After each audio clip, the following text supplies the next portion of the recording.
My name is Mara Delgado, and the night my sister announced her pregnancy with my husband, a steely determination took root. It was a balmy September evening in 2021, the scent of jasmine heavy in the air of our family's sprawling ranch house in Santa Fe, New Mexico. I was 31, a resilient woman with a talent for pottery and a growing online craft business, married to Javier Delgado, a charismatic landscaper for 6 years. My younger sister, Sophia, 27, lived nearby, her vibrant energy often overshadowing my quieter presence. The occasion was a harvest festival dinner, a tradition with 20 relatives in our adobe courtyard, lanterns casting a warm glow. As I presented my handmade clay vases as gifts, Sophia stood, her grin radiant, and said, "I'm pregnant, with Javier's baby." The courtyard hushed, plates clinking to a stop, my father's guitar strumming faltering. Javier shifted uncomfortably, his eyes avoiding mine. I sat motionless, the weight of their treachery settling like dust. That night, alone in my studio, I ran my fingers over a half-finished pot, a plan forming. She smiled and said she was having his child. The betrayal was a jagged wound. Sophia and I had shared a bond, despite her flair for stealing attention. My school awards overshadowed by her dance recitals, my crafts eclipsed by her social charm. Javier's warmth had drawn me in, but his recent distance, late returns, secretive calls, had nagged at me. The announcement, timed for my festival, was a calculated blow, my family's whispers of pity laced with blame. The pain ignited a fire.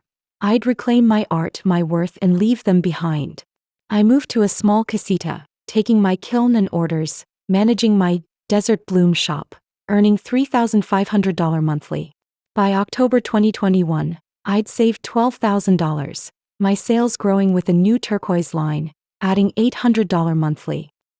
The journey was relentless. I balanced crafting and marketing, sleeping 4 hours a night, my hands cracked from clay and late-night shipments. I'd built Desert Bloom from a hobby, selling online, now valued at $80,000. The betrayal shaped a strategy. I'd expand, outshine their joy, and sever ties. I took a $10,000 loan, investing $4,000 in a larger kiln, my savings hitting $15,000 by 2022. I worked 55-hour weeks, launching a workshop series, earning a $2,500 advance, my resolve stealing. Planning my move took artistry. I reviewed our joint assets. Javier's landscaping tools were his, but my shop was mine. I hired a business coach costing $1,200 and documented sales, proving my independence.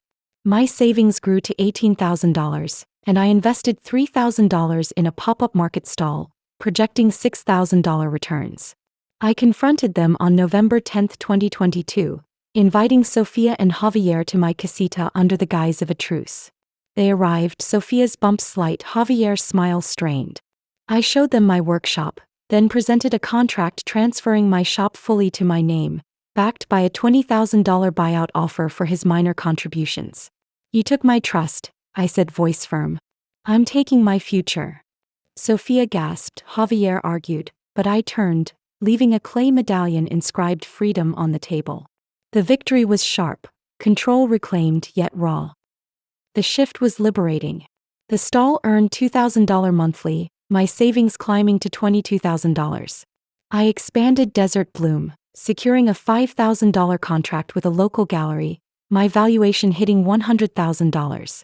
Sophia called, pleading harmony, but I hung up, their voices a burden. Javier sent texts, ignored, stacking in a drawer. My focus turned to growth, launching a clay revival community, booking $1,500 in classes. But unease stirred. A rival artisan, Luca Martinez, began mimicking my designs, his prices cutting into my sales, his smirk familiar. I uncovered his connection to Javier, old work buddies, costing me a $1,800 order. My phone buzzed with an unknown number. Clever craft. Step back. I froze. Who was this? Luca? A family ally? The triumph felt tenuous, a new challenge looming. I strengthened my ground. I consulted a mentor, spending $1,000, and gathered evidence against Luca: design theft, client feedback. Desert Bloom gained 3 gallery deals, adding $2,500 monthly, my valuation rising to $120,000. I upgraded studio security, adding $800 in locks. My savings stabilized at $24,000, but the message lingered. A break-in attempt triggered the cameras. 2 figures fled, leaving a cracked pot. The police noted it, but leads were vague. I called my mentor, who hinted at competitive jealousy or personal ties. My heart raced. Was this Luca's move, or tied to Sofia and Javier? The tension built. I outdesigned Luca, releasing a unique glazed series, securing a $4,000 festival spot. My income rose to $3,000 monthly, my footing solid. But the unknown number texted again. You're rising too fast. A photo followed. My stall a scorch mark. I tensed. Who were they? Luca's crew? A vengeful kin?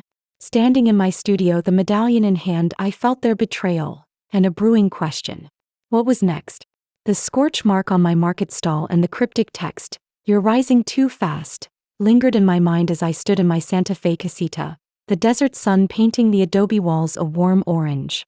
The triumph of reclaiming my desert bloom pottery business, buying Javier out and launching my unique glazed series, felt like a fragile victory against this growing shadow. My fingers traced the cracked pot left by the intruders, the unknown callers warning, a stark contrast to the pride I'd earned. Who were they? Luca Martinez, the rival artisan? A lingering tie to Sofia and Javier? My pulse quickened, but I steadied myself. The stall earned $2,000 monthly, my savings at $24,000, and Desert Bloom thrived with $2,500 monthly from gallery deals. Yet that unsettling message hinted at a deeper rivalry. I saved the photo, resolved to uncover its source, and called my mentor, Elena Ruiz, her voice a steady anchor. "Boost your visibility," she said. "Turn this into your strength." I nodded, planning my next move. The next morning, I met Elena at a quiet cafe in the rail yard district, the aroma of roasted chilies mingling with my determination. Her sharp gaze studied the photo and the cracked pot. "This is calculated sabotage," she said, her notebook open. "Showcase your craft publicly and watch your rivals. Keep your edges sharp." I agreed, my mind racing. I contacted local artisans, proposing a clay unity exhibition to unite against copycats, costing $3,000 and dipping my savings to $21,000. At Desert Bloom, I briefed my team, 2 apprentices, a marketer, in the studio, the air charged with purpose. "We're targeted," I explained, showing the evidence. Their faces set with resolve, they committed to the cause. My business valuation hit $130,000, but the stakes rose with every kiln fire. My career flourished. I expanded Desert Bloom, securing a $6,000 contract with a Santa Fe hotel for custom decor, and invested $4,000 in a mobile kiln for workshops, projecting $10,000 returns. My savings climbed to $23,000, and I upgraded my casita with a display gallery, its shelves showcasing my art, working 14-hour days to meet demand. Sofia called, her tone soft, asking to mend fences, but I hung up, their betrayal a closed chapter. Javier sent a package, his old tools unopened, joining a crate in the corner. Elena's update unsettled me. Luca had been spotted at my stall, his designs mirroring mine, and his losses to my buzz fueled his spite. "He might have hired locals," she said. "But the pot suggests a personal grudge, possibly Sofia's influence." They flickered in my thoughts, a puzzle I couldn't solve. The rivalry intensified a week later. A delivery arrived, shattered glaze samples, a note, "Tone down or shatter." No shender. My stomach knotted. I called Elena, who suggested a public challenge to expose Luca's theft. I installed motion sensors costing $1,500 and hired a part-time guard, a sturdy woman named Rosa. The police logged the note, glove marks inconclusive, while Elena traced the delivery to a drop-off near Luca's workshop, but the courier claimed cash, the trail fading. Paranoia crept in, every footstep a potential threat, yet I refused to retreat. I leveraged the stall's fame, launching a Desert Glow live demo series that booked $3,000, boosting my income. Luca approached me, calling from a blocked number, his voice edged. "Mara, you're stealing my market," he snapped. "Back off." I hung up, but curiosity gnawed. Elena dug deeper, uncovering Luca's ties to a disgruntled client, a gallery owner, Tomas Alvarez, who'd lost exclusives to me. They might be colluding, Elena warned. I confronted Luca at a neutral plaza, Rosa nearby. Stop copying me, I demanded. He smirked. You think this is just me? You've ruffled bigger feathers. I left, his words a caution, but Tomas's involvement hinted at a broader envy. I escalated my defense. With Elena's guidance, I organized the Clay Unity event, inviting artisans to showcase original work, pressuring Luca's network. I boosted Desert Bloom, securing a $8,000 contract with a cultural festival for a year-long partnership, pushing my valuation to $150,000. The festival's buzz monitored my stall, easing my nerves. But the tension mounted. A demo was disrupted, clay spilled, a Tomas business card left behind. The police linked it to the gallery, but proof was shaky. I called Elena, who suggested a community angle given my rising fame. The event approached. I prepared exhibits, Elena's reports, my unique glazes, Luca's copies, working late to perfect them, my studio aglow with kiln light. Tomas offered a $5,000 truce to drop the demo. Let it go, he pressed over a tense call. No, I told Elena. I want my craft honored. The day arrived, a packed plaza in Santa Fe. Luca scowled as I demonstrated, unveiling a signature swirl technique. The crowd cheered, artisans joined, and Luca's copies were exposed. Tomas withdrew, his influence waning. As I left, Luca muttered, "They won't let this slide." That night my phone buzzed again, same unknown number. "You've shown off. Now watch." A photo followed. My gallery, a shadow lurking. I tensed. Who were they? Tomas's circle? Family tie? The victory felt potent, a new rival emerging. I called Elena, who promised closer watch. My art was soaring, but the horizon held uncertainty. The shadow lurking near my gallery window and the chilling text, "You've shown off. Now watch," haunted me as I stood in my Santa Fe casita, the desert wind whispering through the adobe walls. The triumph of reclaiming my Desert Bloom pottery empire, outshining Javier and Sofia with my Clay Unity exhibition, felt like a fleeting glow against this persistent unease.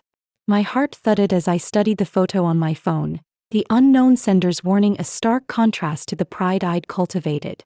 The police probe into Luca Martinez's sabotage had stalled, the community support a fragile shield. Who were they?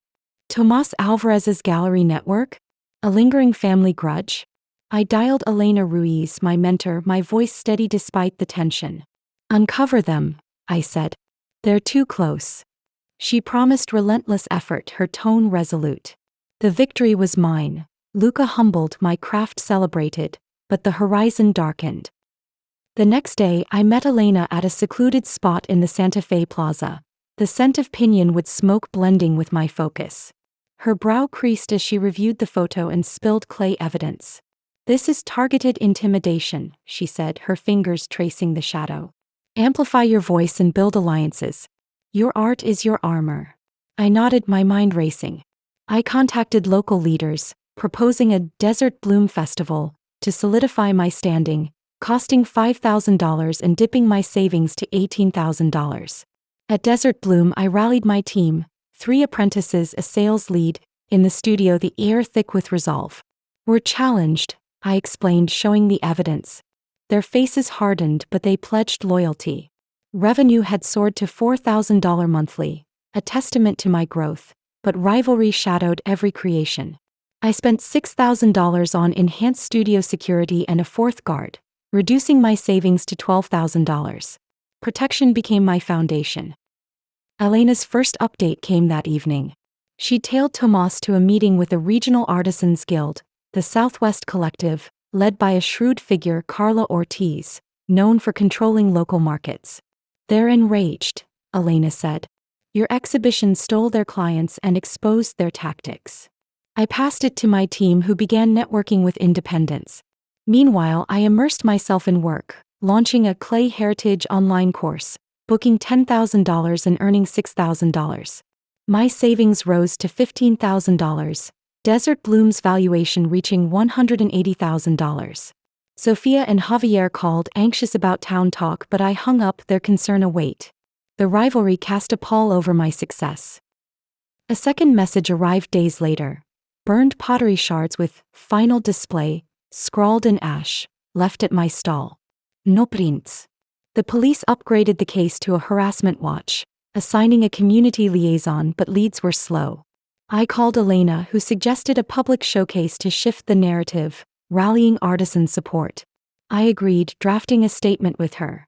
From betrayal to brilliance, I face a guild's envy. I won't dim. The festival, held in the plaza, drew 150 attendees. My voice quivered as I unveiled a monumental clay sculpture, but I stood firm. The story spread, Potter defies art guild, boosting my bookings to $12,000 monthly, though the stakes heightened. Elena's next report deepened the intrigue. She traced the unknown number to a burner phone bought near Carla's gallery, tying it to the Southwest Collective's inner circle. Sophia might have tipped them, Elena said. She feared your rise would overshadow her new family. I tensed, the dynamics shifting. I rallied the festival artisans, forming a cooperative to counter the collective, boosting my network. I fortified the studio, adding $4,500 in motion sensors and a fifth guard. My savings dipped to $10,500, but the team's spirit soared. I trained them in public engagement, turning the space into a cultural hub. The sabotage probe gained traction. Elena uncovered texts. Carla ordering Tomas to disrupt my demo, costing me $5,000 in damages. I reported it to the police, who questioned collective members, seizing records. Sophia called, tearful. Mara, Javier's struggling. Help us. I hung up, her plea a burden. Javier texted, seeking a meeting. I met him at a neutral cafe, recording his confession. Carla pressured us to undermine you for her gain. I shared it with Elena, strengthening my coalition. The collective's influence waned, losing 40% of partnerships. Victory transformed my world. My savings hit $30,000 with new contracts. $14,000 monthly from the course, $8,000 from a museum deal. Desert Bloom's valuation soared to $250,000. I moved to a sunlit adobe with a patio workshop, its shelves a gallery of my journey. I hosted a team fiesta, toasting with margaritas under lanterns. But the peace wavered when a package arrived, unsealed, no sender. The shadow photo, a new note, you've peaked. Fade or fall. No signature. My breath caught. Elena traced it to a dead-end account.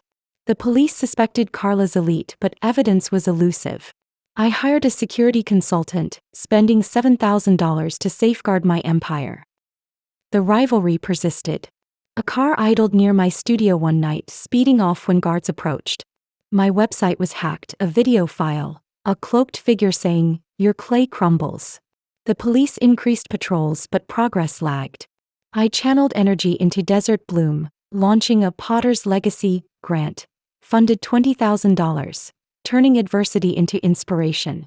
The museum contract grew to $10,000 monthly. I sketched a memoir, Fired by Faith, working late to draft it. Yet the mastermind eluded me. One afternoon, reviewing footage, a figure paused by the patio, too distant to identify. Elena enhanced it, suggesting a woman, possibly Carla's lieutenant. The police interviewed me for 5 hours, mapping collective ties, but the leader remained a phantom. I added $6,000 in surveillance. My savings stabilized at $35,000, but the vigilance cost weighed.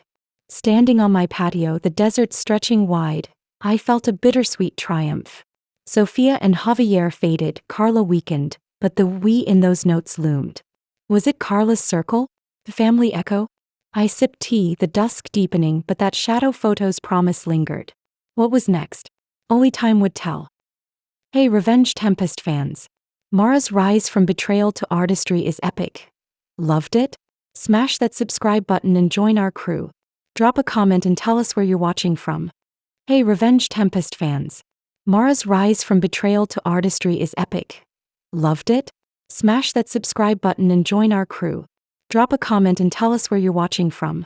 Hey Revenge Tempest fans. Mara's rise from betrayal to artistry is epic. Loved it? Smash that subscribe button and join our crew. Drop a comment and tell us where you're watching from.